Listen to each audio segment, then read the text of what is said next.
Keamanan yang melindungi. Asumsi itu bisa saja. Parlemen Jalanan atau Parjal Papua Barat menggelar aksi demo damai di DPRD Manokwari Senin 1 November 2021.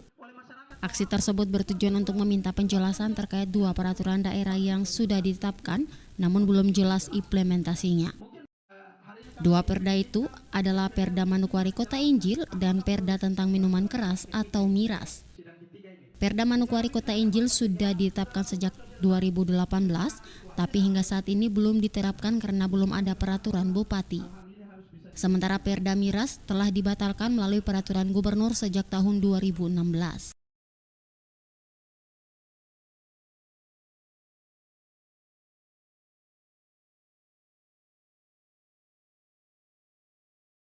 Assalamualaikum warahmatullahi wabarakatuh. Pemirsa, Manokwari, ibu kota di Papua Barat, jadi eksperimen kota Injil, ya, kota salib lah, ya. Dan itu untuk apa coba? Kalau Papua Barat yang saat ini penduduknya juga hampir paruh-paruh antara Islam dengan kekristenan, dan banjir mu'alaf tidak lagi bisa dibendung. Nah, ini adalah suatu bikin masalah saja gitu loh. Ya, dan ini akan menimbulkan respon yang mungkin akan umat Islam, para dai, para mubaligh bisa mengekstensifkan dakwah secara luas. Karena memang mu'alaf-mu'alaf baru dengan hadirnya para dai, para mubaligh, para ustadz asli dari Papua itu betul-betul mengubah wajah Papua, ya, dalam 10 tahun terakhir ini benar-benar tampak menjadi kota-kota yang jauh lebih Islami. Nah, video yang kita capture di depan itu, pemirsa, adalah demo, ya, parlemen jalanan atau yang biasa disebut sebagai Parjal Papua Barat yang menggelar aksi demo damai di DPRD Manokwari hari Senin tahun 2021 sebetulnya ini, pemirsa, 1 November 2021. Dan aksi tersebut bertujuan untuk meminta penjelasan terkait Perda Manokwari sebagai kota Injil dan kota miras yang sudah ditetapkan namun belum jelas implementasinya. Jadi penjelasan tentang Perda Manokwari sebagai kota Injil dan kota miras. Apa hubungannya antara Injil dan miras itu? Tetapi inilah yang terjadi di Manokwari itu, demonstrasi itu. Dan memang ya sekitar 2 bulan setelah disahkan, ya, peraturan daerah kota Injil di Manokwari, Papua Barat belum berlaku secara efektif. Ya, pihak gereja berencana melakukan sosialisasi perda ke kelompok umat agama lain, meski dikritik karena bernuansa intoleran. Dan perda bertajuk Kota Injil ini disahkan DPRD Manokwari akhir Oktober 2018. Namun Perda Injil belum diterapkan karena urung mendapatkan nomor oleh pemerintah. Jadi bijaksana juga dalam hal ini pemerintah. Pemerintah lokal dan komunitas gereja setempat masih berencana menyebarkan informasi perda ini kepada pemuka agama lain demi mencegah kesalahpahaman. Ya, sebetulnya kalau mencegah kesalahpahaman nggak habis-habisin tenaga, nggak habis-habisin kemungkinan terjadi konflik dan lain, ya nggak usah perdanya seperti itu, ya kan? Iya, tetapi ini tampaknya dari Persekutuan Gereja-Gereja Provinsi Papua Barat, Serli Parinusa agak ngotot juga, ya kan? Untuk bisa menjadikan Manokwari itu sebagai kota Injil, ya. Dan mau dikatakan bahwa akan ada semacam sosialisasi bahwa tujuan perda ini agar masyarakat menjadi lebih damai dan mengakui Manokwari sebagai titik pertama perkabaran Injil di Papua. Ya, itu memang di sebelahnya ada satu pulau yang didatangi oleh misionaris dari Jerman, kalau tidak salah, Pulau Semisan apa begitu, memang dibuat patung Injilnya sangat besar, ya. Tetapi kalau misalnya Ketua Persekutuan Gereja-Gereja Provinsi Papua Barat, Shirley Parinusa ini memberikan alasan bahwa Manokwari sebagai titik pertama perkabaran Injil di Papua, ini bisa menjadi presiden baru.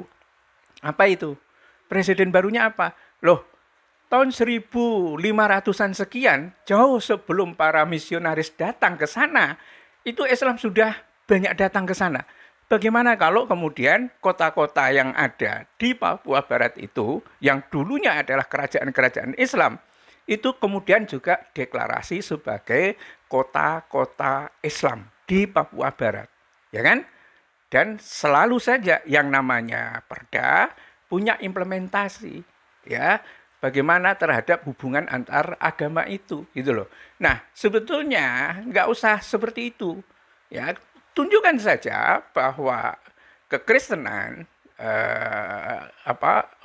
perjanjian baru, sejarah kekristenan itu memang layak, ya. Begitu juga dengan Islam. Jadi hubungan ini adalah hubungan dialektik, ya, bukan hubungan perda. Dan nanti rakyat yang sudah tercerahkan itu agamanya pengen apa. Sekedar saya ungkapkan pemirsa bahwa populasi kehidupan keagamaan yang ada di Papua menurut data terakhir dari sensus penduduk, ya, dari sensus penduduk memang sudah dikatakan begini, ya, sensus penduduknya itu 54% penduduk Papua Barat itu beragama Kristen. Itu pada Juni 2020. Basisnya adalah sensus penduduk. Jadi clear seperti ini, ya. Atau itu sejumlah sekitar 620.348. Bukan sekitar, ya, pastinya seperti itu. 620.348. Islam, agama Islam dipeluk di Papua Barat hari ini itu adalah 437.110 penduduk, ya. Katolik itu hanya 88.896. Jadi Katolik itu nggak nyampe seperlimanya Islam itu. Nah, Kristen merupakan agama mayoritas, memang, tapi mayoritas tipis saja, 54,01%. Sementara penduduk Papua Barat yang memeluk agama Islam tahun 2020, ya, 437,11 ribu atau 38,06% dari total populasi penduduk, jumlah yang hampir sama, ya kan? Dan penduduk ini juga punya Katolik 88.000 jiwa atau sebanyak 7,74%. Jadi Islam sudah sangat besar. Nah, bayangkan saja beberapa dalam dekade terakhir ini, terutama 10 tahun yang terakhir ini, banyaknya mu'alaf yang luar biasa. Ya, kita mendengar kesaksian-kesaksian, testimoni-testimoni tentang orang melakukan prosesi pensahadatan, ya, yang kadang-kadang bersifat tunggal, yang kadang-kadang banyak, ya, dan bahkan Ustadz Fadlan yang sangat terkenal itu, yang disebut sebagai Ustadz Sabun, itu sudah mengislamkan sekitar 220 kepala suku, ya, yang itu berarti kalau satu suku itu sekitar 1.000 sampai 2.000 orang, ya minimal 220.000 orang. Kalau itu yang terjadi, ya, dan sudah ada perpindahan KTP, karena tidak selalu orang yang ada dalam KTP-nya itu sudah sesuai dengan perkembangan agama baru. Terutama memang wilayah-wilayah di mana intensitas dakwah itu luar biasa. Ya, dan kalau saya pikir kotanya di Manokwarinya, ya, bukan di pinggiran kotanya, itu ada yang mengatakan bahwa Islam itu sudah 54% juga. Ya, jadi yang Kristen itu biasanya adalah yang ada di pinggiran atau di pelosok-pelosok. ya. Dan inilah realitas-realitas itu, sehingga memang ngapain juga gitu loh. Nah, nanti dalam waktu yang tidak lama lagi ya, itu akan Islam itu mungkin akan menjadi agama mayoritas di semua kota yang ada di Manokwari ya, atau di Papua Barat maksud saya, atau memang seluruh populasi yang ada di Papua Barat itu. Ya, loh, kalau begitu nggak boleh dong Islam misalnya berdakwah di Manokwari begitu kan? Karena ini adalah kota Injil. Loh, kalau dakwah melalui online, siapa yang bisa bendung? Kemudian orang itu datang sendiri untuk ke masjid, masa nggak boleh disahadatkan? Ya kan?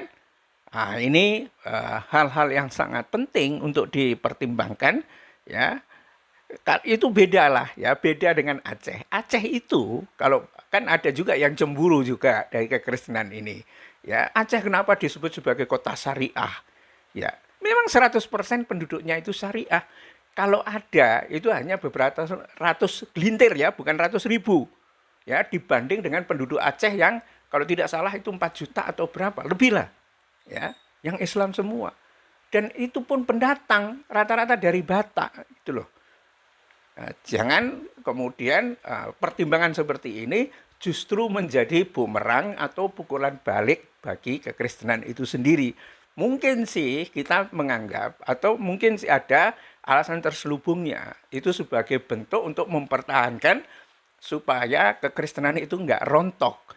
Tetapi sebetulnya cara paling baik mempertahankan kekristenan itu adalah dengan cara berargumentasi, berdebat, ya toh, mengadakan seminar bersama, studi perbandingan agama antara Islam dan Kristen, tinjauan teologinya seperti apa, tinjauan kitab sucinya seperti apa, dan kemudian orang akan bisa memilih dengan akal sehatnya, akal jernihnya, seperti apa sebenarnya agama masa depan yang ada di Papua Barat itu. Billahi taufiq wal hidayah. Assalamualaikum warahmatullahi wabarakatuh.